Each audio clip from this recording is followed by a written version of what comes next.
Assalamualaikum warahmatullahi wabarakatuh. Perkenalkan, nama saya Ahmad Muntawakil Syabuddin dan Muhammad Aflazain. Di sini kami akan mempresentasikan tentang teori spiral keheningan atau spiral of silence. Spiral of silence atau spiral keheningan merupakan teori media yang pertama dikenalkan oleh Elizabeth Noel Newman pada tahun 1970-an. Teori ini menyatakan bahwa media dapat mempengaruhi opini publik. Teori spiral keheningan mengatakan bahwa orang-orang yang memegang sudut pandang minoritas menjadi lebih terbatas dalam komunikasi, sedangkan mereka yang bersudut pandang mayoritas akan lebih terdorong untuk berbicara.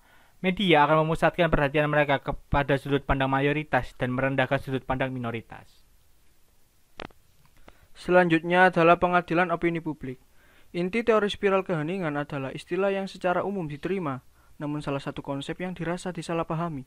Opini publik, menurut Noel Newman, membedakan opini publik dalam dua kata berbeda, yaitu publik dan opini. Publik memiliki tiga arti, yaitu yang pertama, publik menyatakan bahwa berarti terbuka untuk semua orang, seperti pada istilah tempat publik. Dua, publik mengacu pada keprihatinan atau masalah orang banyak seperti dalam istilah tanggung jawab publik akan jurnalisme. Tiga, publik mewakili sisi sosio-psikologis seseorang, yaitu orang-orang tidak hanya berpikir mengenal diri sendiri, namun juga berpikir mengenai hubungan dengan orang lain. Selanjutnya yaitu opini. Menurut Noel Newman menyatakan bahwa opini adalah tingkat persetujuan akan populasi tertentu. Dalam spiral keheningan, opini adalah sinonim dengan sesuatu yang dianggap dapat diterima. Noel Newman mendefinisikan opini publik sebagai sikap atau perilaku yang harus diekspresikan di depan publik agar tidak terisolasi dari orang lain. Dalam area kontroversi atau perubahan, opini publik adalah sikap-sikap yang dapat diekspresikan seseorang tanpa menghadapi bahaya mengisolasi dirinya sendiri. Asumsi-asumsi teori spiral keheningan. Noel Newman menyebutkan ada tiga asumsi teori spiral keheningan, yaitu pertama, masyarakat mengancam individu yang melenceng dari pendapat umum dengan isolasi. Ketakutan akan isolasi menjadi rasa takut yang sangat mendalam. Kedua, ketakutan isolasi menyebabkan individu mencoba memeriksa iklim isolasi setiap waktu. Yang ketiga, perilaku publik dipengaruhi oleh opini publik. Jadi contoh asumsi pertama, ada tiga garis yang ada satu garis yang sama dengan garis sebelah kiri. Mungkin banyak orang yang beranggapan bahwa garis nomor satu adalah garis yang sama dengan garis yang sebelah kiri. Namun bila ada sekelompok orang yang berbeda pendapat dan mengatakan bahwa garis nomor 3 adalah garis yang sama dengan garis sebelah kiri, maka kebanyakan orang akan memilih garis sebelah kiri karena mereka takut akan isolasi oleh kelompok orang mayoritas tersebut. Asumsi kedua, yaitu mengidentifikasi orang sebagai penilai yang terus-menerus terhadap opini publik. Pertama, kemampuan kuastatistik. Berarti bahwa orang yang mampu memperkirakan kekuatan sisi yang berlawanan. Sebagai contoh, Vina adalah anak yang tumbuh menjadi korban kekerasan orang tuanya saat masih kecil. Di suatu acara, dia sedang berkumpul dengan teman-temannya dan membahas tentang artikel memukul bokong anak. Teman-temannya setuju bahwa hal tersebut tidak salah dan dilakukan untuk mendidik anak-anak. Tapi menurut Vina itu adalah hal yang berbeda dan dia percaya bahwa dia adalah satu-satunya yang menentang pemukulan anak. Selanjutnya ada ketidakpedulian pluralistis. Observasi yang salah mengenai perasaan orang lain. Pertimbangan penilaian Vina mengenai opini pemukulan anak dengan jumlah mayoritas yang setuju dengan tipe disiplin itu, mungkin Vina akan percaya bahwa dia memang adalah kaum minoritas. Asumsi ketiga, berbicara lantang jika ada dukungan dan mereka akan cenderung bicara. Terus diam jika merasa orang lain tidak mendukung, mereka akan diam. Sebagai contoh, marijuana adalah obat terlarang yang seharusnya ilegal. Dalam sudut pandang mayoritas, orang-orang mampu menggunakan marijuana untuk kebutuhan pengobatan. Dalam sudut minoritas, orang-orang tidak mau dianggap sebagai orang yang tidak berbelas kasihan kepada mereka yang sakit. Selanjutnya adalah media dalam spiral keheningan. Noel Newman menyatakan bahwa media mempengaruhi opini publik. Pengaruh penting dari media adalah pembentukan opini publik yang secara langsung berhubungan dengan kebebasan berpendapat dan memicu timbulnya kelompok mayoritas serta minoritas. Teori ini menyatakan bahwa orang-orang yang memiliki sudut pandang minoritas akan cenderung diam dan tidak banyak berkomunikasi, sedangkan orang-orang yang memegang sudut pandang mayoritas akan lebih terdorong untuk banyak bicara.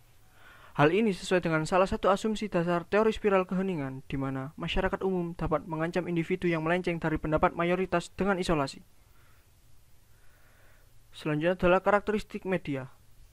Ada 3. Yang pertama yaitu ubikuitas, yaitu kepercayaan bahwa media ada dimanapun dan menyangkut fakta bahwa media sumber informasi yang mendalam. Contohnya seperti berita televisi pagi hari, internet, dan gosip. Kedua, kumulativitas, yaitu kepercayaan bahwa media mengulangi materi dan dari dirinya sendiri pada lintas program dan waktu. Contohnya seperti ketika kita mendengar cerita yang sama di radio ketika Anda bersantai di rumah dan kemudian menonton mengenai berita tersebut pada berita sore hari, lalu Anda mungkin menemukan situs web di siang hari yang juga membaca cerita yang sama. Ketiga, konsonan merupakan kepercayaan bahwa semua media memiliki kesamaan dalam sikap kepercayaan dan nilai-nilai yang dipegang media. Dan faktanya, berita-berita sering terbagi di antara beberapa agen berita. Contohnya seperti Associated Press. Iklim ganda opini. Iklim ganda opini atau bisa disebut juga dual climate of opinion adalah perbedaan antara persepsi populasi mengenai masalah publik dan cara media melaporkan masalah ini. Sebagai contohnya, Carol Johansson mungkin membandingkan persepsi pribadinya mengenai pemukulan dengan persepsi media sebarluaskan kepada masyarakat di koran. Meskipun ada perbedaan opini, banyak orang yang memutuskan untuk berdiam. Uji kereta atau train test adalah sebuah pengukuran terhadap orang-orang yang sampai sejauh mana orang akan mengemukakan opini mereka. Contohnya, misal Anda akan naik kereta api selama 4 jam dan seseorang duduk di sebelah Anda dan mulai mendiskusikan masalah mengenai keamanan makanan, apakah Anda akan berbicara atau tidak berbicara dengan orang tersebut? Faktor-faktor yang membantu menentukan apakah seseorang akan menyuarakan opininya. Yang pertama, pendukung opini yang lebih dominan bersedia untuk menyuarakan opini daripada orang-orang yang dengan pendapat minoritas. Kedua, orang-orang cenderung mengulangi posisi mereka dengan menyatakan ulang dari pernyataan publik karena takut akan isolasi. Jika mereka menganggap persepsi ini akan menarik tawa dan menjadi bahan ejekan atau ancaman serupa terhadap rasa isolasi. Ketiga, ada beragam cara untuk berbicara, contohnya memasang poster, menempel stiker, dan membagikan selembaran. 4. Kaum laki-laki usia 45 sampai 59 dari kota-kota besar cenderung untuk mengeluarkan pendapatnya. Kelima, orang-orang cenderung menyuarakan pendapat jika sesuai dengan keyakinan dirinya serta sesuai dengan perkembangan terbaru dan semangat dari zamannya. Keenam, orang-orang cenderung menyuarakan pendapat jika terkait dengan sudut pandang sosial. Ketujuh, orang-orang cenderung membagi pendapat mereka dengan pihak lain yang setuju dengan mereka daripada kepada orang-orang yang tidak setuju dengan mereka. Kedelapan, orang-orang menarik kekuatan keyakinan mereka dari beragam sumber, termasuk keluarga, teman-teman, dan rekan lainnya. Kesembilan, orang-orang mungkin melakukan perubahan menit-menit terakhir atau last minute swing, atau hanya ikutan dengan sekelompok opini publik yang populer selama pergerakan akhir dalam percakapan. Aliran garis keras. Garis keras atau hardcore merupakan kelompok-kelompok kaum minoritas yang sekarang dan pada masa depan tidak akan bungkam melainkan bangkit untuk berbicara dan menanggung beban apapun.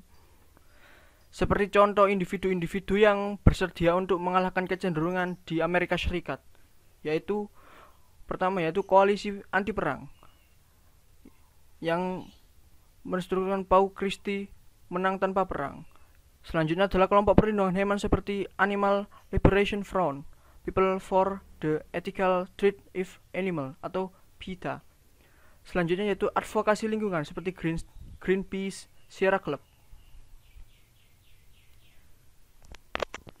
Berikut adalah sumber referensi dari presentasi kami adalah dari buku pengantar teori komunikasi dari Richard West dan Lin Hai Turner.